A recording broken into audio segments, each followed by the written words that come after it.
1961 in Stanford University in California. There was a professor. His name was Albert Bandura, and this guy developed something called a Bobo doll experiment. Now, a Bobo doll experiment, for those who might not know what it is, he just took dolls, like 3 foot or 5 foot dolls, and he gathered about a couple of preschoolers, kids in nursery school, younger than 10 years probably. And what he did, he divided them into two groups. Uh, in one group, he showed he brought models, right? People, adults, and these adults would kick and beat these dolls, uh, and on the other group, the adults would treat the dolls neutrally. They would not beat them, they would not kick them. And the other one that kicked them, bit them, verbally abused them, and everything. Like, they were just so unkind to the dolls. So basically, what he was trying to find out was whether the kids would learn these behaviors from adults. And so once the adults had kicked and hammered and insulted the dolls, they left the kids to see what the kids would do. And it turns out the kids would actually imitate the behaviors of the adults, right? So once they left the dolls with the kids actually went ahead and started doing the same exact things that the adults did, which was like kicking, uh, um, hitting it with a mallet, and actually they actually left a gun there, not a real gun, but a toy gun, and they just left it there to see what would happen. Turns out the kids actually went ahead and took the guns and actually tried to be aggressive with the dolls with it. And so this showed that aggression is something that's learned, right? It's something that we learn. It's not something we're born with necessarily. And so this brings us to a couple of communities which I narrowed down. I narrowed down, and yeah. So now let's talk about three communities. If I was to ask you, complete this sentence: a Viking X, a Maasai X, an Aztec X, what would be the most likely word that you would use to complete that sentence? Uh, or maybe a Spartan, right? A Spartan. What? I saw a Spartan X. Was it a Spartan flower? Uh, did I see a Maasai sand? No. Turns out there's a good chance that you'd actually complete that with warrior, right? Uh, most of these tribes are what are perceived by people who lived around them as warlike, people who like war. Uh, when it comes to the Aztecs, the Aztecs were particularly very horrible to their neighbors. From what I'm reading here, before the arrival of the Spanish, the Aztecs used to slaughter. They used to go around other communities. For those who don't know, the Aztecs, they actually lived in the present day Mexico, and yeah, the area around I believe Mexico City. That was kind of like the capital. I think was it called Temusque? I don't know. Let me look that up. But yeah, these guys, whenever there was a long drought, they would actually make sacrifices to the sun god, and the way they did this is that they cut off your head. Oh my god, it's a horrible thing to do, but it doesn't stop there. Once they cut off your head, they split your chest and they remove your heart, and then they kick your head down the pyramid. And I remember seeing this in that movie called Apocalypto. For those who don't know Apocalypto, it's a very famous movie, especially in Kenya, but it's famous across the world. But yeah, the actions of those movies are actually real. So this community actually practiced this kind of uh, ideas or practice this kind of what do you call religious whatever. And yeah, for all the communities that lived around them, they were very warlike. Same thing with the Maasai in Africa. When you come to East Africa, the Maasai were particularly very successful when it came to beating the hell out of everyone else. These guys were bullies, bro. They went around beating. In fact, I was actually watching this community. I believe it was it the say. There's this community that lives in a forested area of Kenya in the Rift Valley. And around Cherangani Hills. Do you know why Cherangani Hills is actually called Cherangani Hills? It's because the Maasai bet the hell out of these guys, and they started calling them Cherangani. Cherangani. It's a derogatory word that the Maasai gave to these guys. Because these guys were Maasai's were really tough and they were really good. They were actually developed a very uh, efficient way of war, and that's why even when you look at Kenya and you look at Tanzania, there's a lot of places named after Maasai, including my hometown. I come from Eldoret, and Eldoret is actually a Maasai word meaning stony river, right? The Eldore, I believe Eldore is the actual word, Maasai word, which means stony river, named after the Sosiani. Same thing with Nairobi, which means I think Nairobi was Nairobi. I don't know, I don't remember, but yeah, it means cold waters, and then there's Narok. I mean, these guys, I mean, they really conquered a lot of places. And even by the time the British arrived, they had recognized that the Maasai were actually formidable, adversaries. They're really great warriors. They actually centered their way of life around the young boys or the young men being able to fight and conquer other communities and stealing their cattle. Uh, so yeah, that's another example in Africa, but there's actually another example in Europe. The Spartans. Oh my God, the Spartans were actually horrible. Okay, they weren't bad in that they killed other people by cutting their head off and throwing it down pyramids like the Aztecs did, but they were really warlike. I mean, being a Spartan basically from the day you were born. I believe by the time you're 12 or 14 years old, you actually had to enlist in the military training program. So they had to train you how to use a spear and how to, you know, throw an arrow, use a shield. Uh, cool stuff. But that. So basically, here's my point. Uh, how did all of these communities learn or keep on with this practice of being warlike? And it boils down to this psychology, right? Child psychology. If you're an Aztec child, or if you're living around that period when people are being cut, other people are being slaughtered, and they're chopping other people's heads off.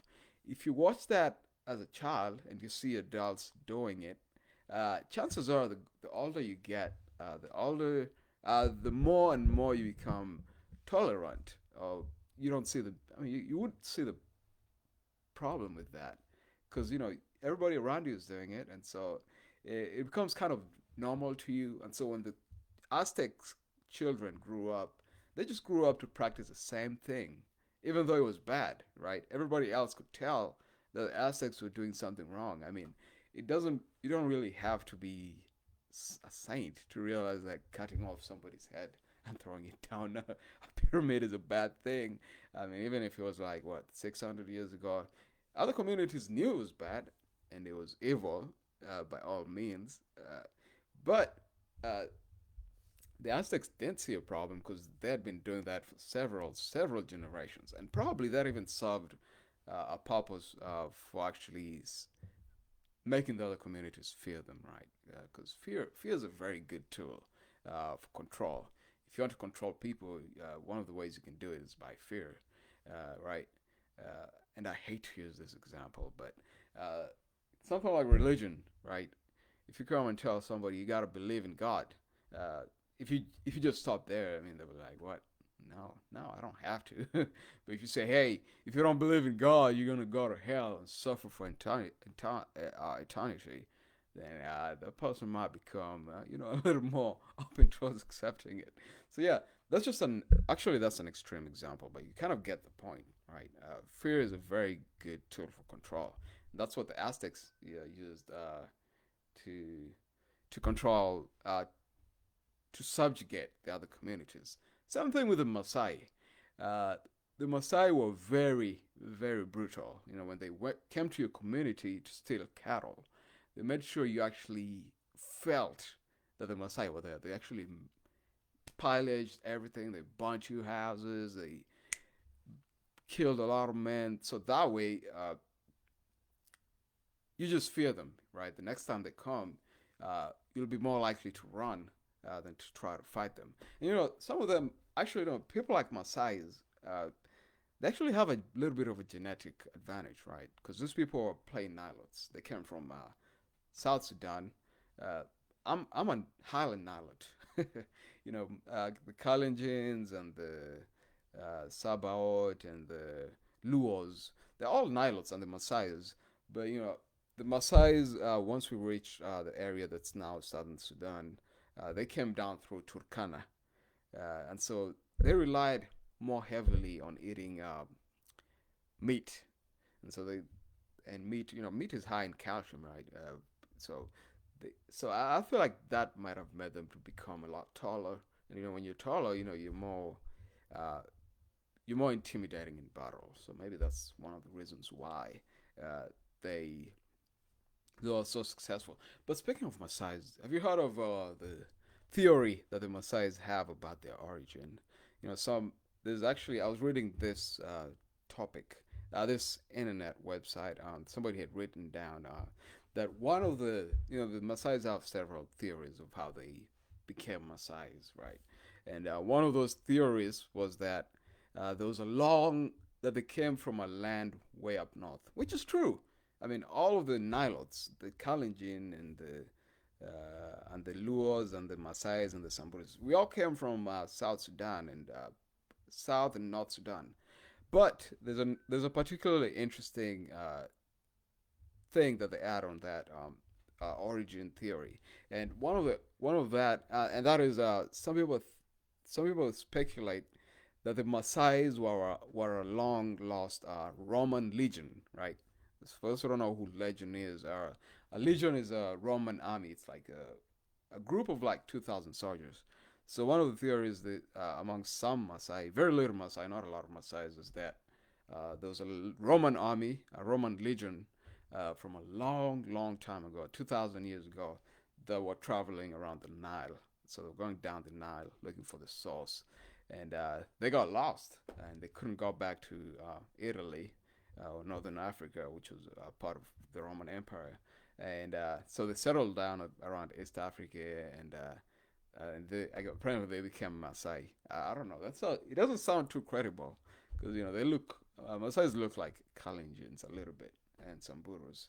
So yeah, it doesn't make any sense. They don't look much like Romans. But yeah, but it's possible. I mean, it's possible that a Roman legion got lost, uh, and maybe that's where the Maasai's learned the war. I mean, they had really good war tactics, right? None of those war tactics was it the it was called a total formation. Uh, Let me see what the Romans had a name for that. Where you put a shield, you march in a formation, and when somebody attacks you, you put a shield on top, and the shield interlock, and that prevents the arrows from raining down on you. So it's possible that they learned that from Romans, but I don't know. It's not that complicated to learn that. I mean, they could have just developed it by themselves. But anyway, yeah. So something for Maasai's. If the children of the Maasai's, when they were young, they were just taught to throw a spear at models or throw a spear at antelopes and elephants. They it's very possible that they would actually develop that mentality of aggression and being and liking war and fighting. Uh, Same thing with the Spartans. Obviously, I already talked about the Spartans. These guys were just hardcore warlike. Like they were just they lived and died.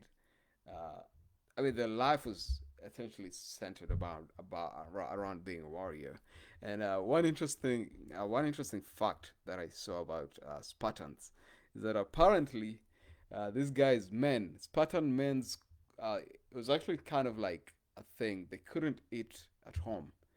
The men had to gather around. It's kind of like a village center to eat. So that's where that way you kind of become more man-like. You interact with your fellow men. You talk about war and you exchange ideas. And I mean, they actually had a very good system of government and a good system of society, but they were a bit too warlike, and so yeah. But they had to fight very formidable enemies like the city state of Athens and whatnot. So maybe they are a product of their environment. But I don't know about the Maasai and the Aztecs, though. I mean, they are so much more powerful than everybody else. So, I mean, the Aztec Empire didn't fall up until the Spanish came in. But there's theories that the Aztec Empire actually had begun to crumble. So by the time the Spanish arrived, was in the 1400s. I mean, they're already pretty weak.